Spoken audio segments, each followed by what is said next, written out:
Aku sudah tidak sanggup. Assalamualaikum warahmatullahi wabarakatuh. Apa kabar Bunda? Semoga Allah selalu memberikan kebahagiaan. Kembali lagi bersama Jovi bercerita. Cerita ini diambil dari kisah nyata. Untuk identitas sudah disamarkan. Mungkin kebanyakan orang akan menganggap bahwa aku istri yang tega dan tidak peduli kepada suami. Ya, aku berpisah dengan suamiku di saat dia sedang sakit parah. Ya, suamiku kehilangan penglihatannya karena suatu penyakit. Selama 1 tahun ini aku memilih diam, tidak berbicara kepada siapapun tentang permasalahan rumah tanggaku. Namun lama-kelamaan, aku tak tahan melihat mantan suamiku yang seakan-akan menjadi korban di sini. Padahal sebenarnya aku dan anak-anaklah yang paling tersakiti di sini. Aku bukan ingin mencari pembenaran dan pembelaan. Aku hanya ingin orang-orang yang selama ini menyalahkan aku tahu tentang apa yang sebenarnya terjadi pada kami. Aku dan suamiku sudah menikah selama 9 tahun. Kami sudah dikaruniai 3 orang anak. Anak-anak kami masih sangat kecil. Yang pertama baru berumur 8 tahun. Sedangkan yang kedua dan ketiga masih tergolong balita. Sebelum kami menikah, aku memang tak begitu lama mengenal suamiku itu. Karena kami hanya beberapa bulan saja dekat lalu menikah. Karena waktu itu, suamiku tak ingin berlama-lama. Dia ingin segera menikahiku. Sebagai wanita, aku senang dengan hal ini. Karena aku berpikir bahwa dia lelaki yang bertanggung jawab. Tidak hanya ingin main-main saja denganku, langsung ingin serius. Keluargaku juga bahagia, karena aku mendapati seorang lelaki yang baik, memiliki pekerjaan yang mapan, serta serius denganku. Apalagi ayahku, beliau begitu bahagia karena akan memiliki seorang menantu yang dia harapkan. Awalnya pun aku berpikir sama dengan mereka. Dialah lelaki yang paling baik yang aku temui, dan dialah lelaki yang beruntung mendapatkan aku. Tetapi setelah beberapa bulan menikah, aku baru tahu sifat asli suamiku itu. Yang awalnya aku tak mengira dia itu pemabuk, ternyata dia seorang pemabuk berat. Bahkan jika sudah mabuk, bisa sampai pagi, bahkan siang. Itu hanya untuk mabuk saja. Sebagai istri, aku berusaha menutupi kekurangan suamiku itu. Aku tak pernah menceritakan kepada siapapun, termasuk kepada keluargaku, jika aku mengalami hal seperti ini di dalam rumah tanggaku. Aku menutup rapat semuanya. Aku tak ingin orang lain tahu tentang keburukan suamiku. Kupikir akan sampai di situ saja kelakuan suamiku. Tapi ternyata tidak.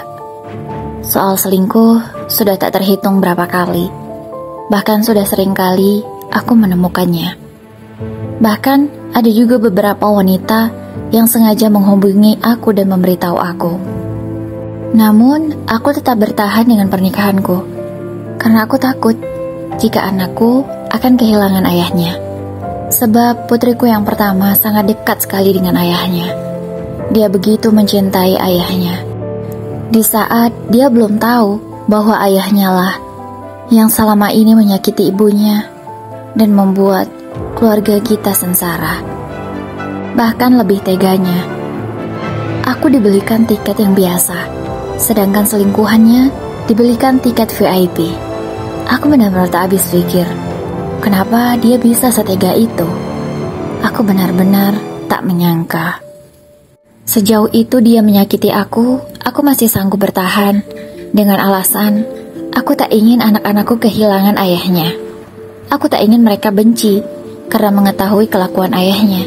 Jadi aku berusaha menutupi. Setiap kali suamiku mabuk di rumah, aku menyuruh suamiku untuk mengunci dari luar, supaya anak-anak tak melihat kelakuan ayahnya.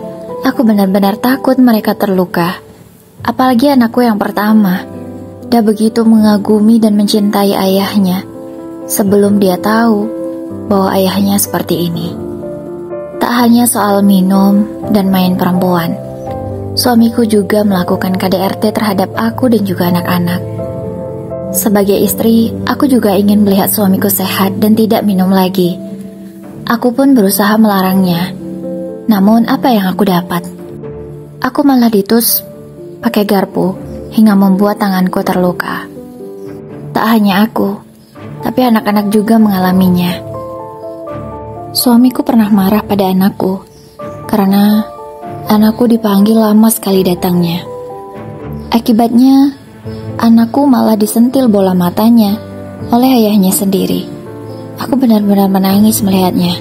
Aku sangat marah karena hal itu. Tapi bukannya meminta maaf, dia malah melukai aku lagi. Suamiku itu menekan leherku dengan sangat keras menggunakan tangannya, hingga membuat aku hampir kehilangan nyawa.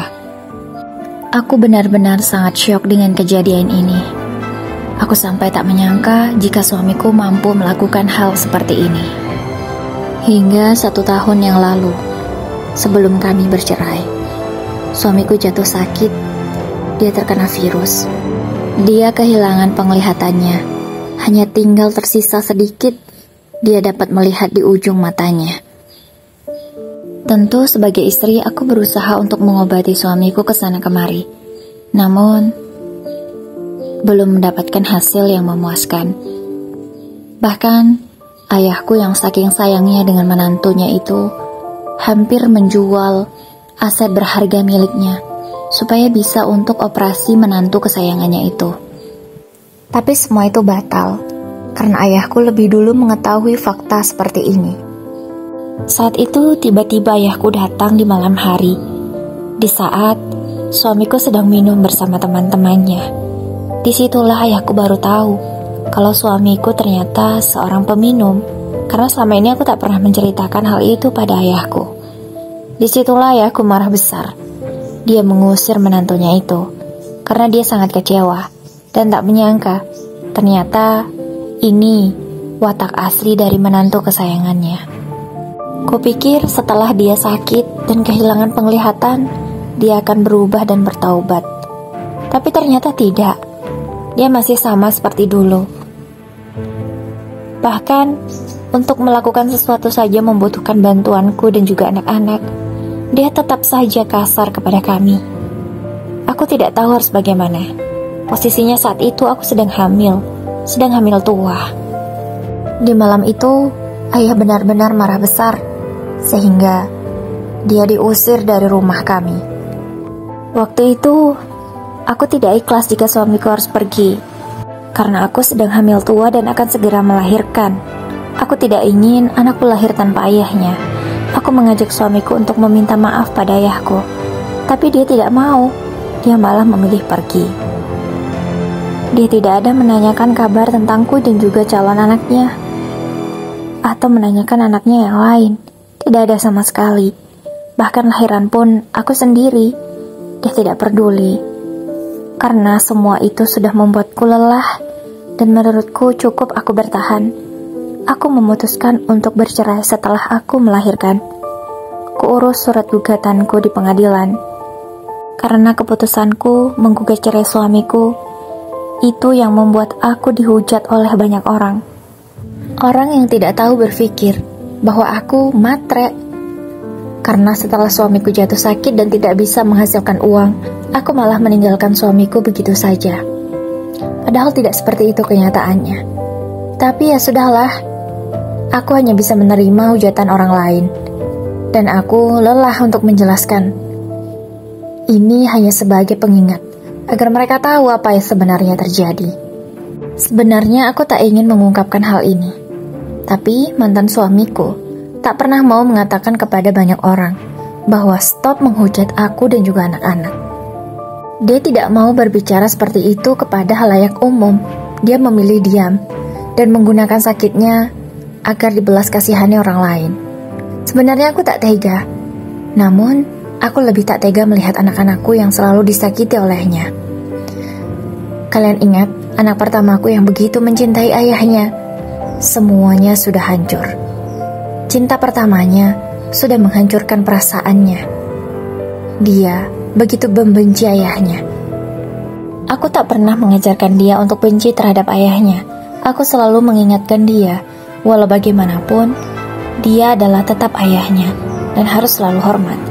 Namun, mungkin putriku itu masih terluka dan kecewa dengan ayahnya, sehingga sampai sekarang dia belum mau bertemu dengan ayahnya. Aku tak mungkin memaksa putriku. Aku memberi dia waktu untuk bisa menerima keadaan ini. Karena aku tahu, dia pasti sangat terluka dengan hal ini. Karena orang yang paling dia cintai ternyata orang yang paling menyakiti di hidupnya. Kini, aku sedang berjuang dengan anak-anak untuk memulihkan luka kami. Dan aku terus berjuang untuk membesarkan putra dan putriku, agar mereka tak dihujat lagi oleh orang banyak dan bisa memiliki masa depan lebih baik nantinya. Terima kasih yang sudah menonton. Semoga kalian selalu diberikan kesehatan. Jangan lupa subscribe ya. Wassalamualaikum warahmatullahi wabarakatuh.